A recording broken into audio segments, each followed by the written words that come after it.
This is a lesson from page number 108, thinking about political reforms. What is political reform? Suggestion or proposal to overcome challenge is political reform or democratic reform. Today many countries or democratic countries are facing challenges, so they need to introduce reforms to overcome the challenges. So how are the reforms introduced? What are the reforms? The reforms vary from country to country because the challenges are different. This lesson deals with India. So let's see how reforms are introduced in India and what are the reforms.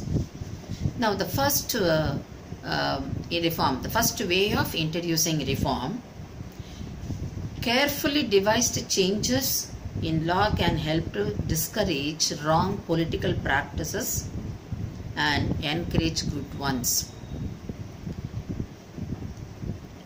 Here you find the example of rules. There are changes in rules for LBW introduced. If you want the changes to be effective, it has to be followed by only the players, coaches and administrators. Otherwise the changes will not be effectively followed.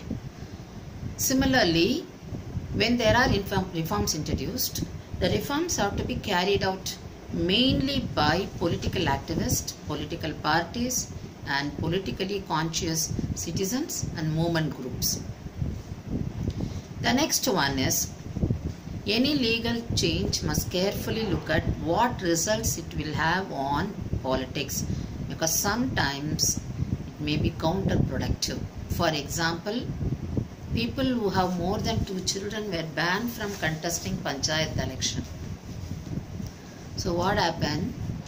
It was considered as denial of democratic right to many poor women and poor people and women. So that was not successful. So we have to be careful in bringing when you bring the changes, you have to be careful in framing the changes, because laws that seek to ban something are not very successful in politics. The next one is Right to Information Act. This act acts as watchdogs of democracy. This empowers people to know more about functioning of government. It allows the people to find out what is happening in government, and if you are not happy with that, you can question them. So many corruption cases, scandals we come across, you find how do they know, how do they file cases against the government? Only by using this Right to Information Act. The next, democratic reforms are to be brought out mainly by political practice. So again, if you want to improve the quality of decision making, or if you want to improve the quality of democracy, it can be done by ordinary citizens. They have to take part in politics. So they should come they cannot be just spectators. The next one is, who implements the changes, or how are they implemented? So these changes have to be watched or checked whether they are implemented properly or not. Should be checked by democratic movements, citizens, organizations and media. See, only then there will be a success in introducing all these democratic reforms. Now let me repeat. The first reform, the way of bringing reform is through law. So the law to be carefully checked whether the reforms are carried out properly. Who can check all this?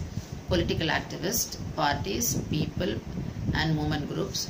The next one, any change to be brought, it has to be carefully designed. For example, people having more than 2 children were banned from contesting and it was not successful. The next one, Right to Information Act, empowers people to know the functioning of government. The next, democratic reforms are to be brought out mainly through political practice and participation of people in politics. The next, who introduced the changes? How are the changes introduced? That should be checked by movement, citizens, organizations and media.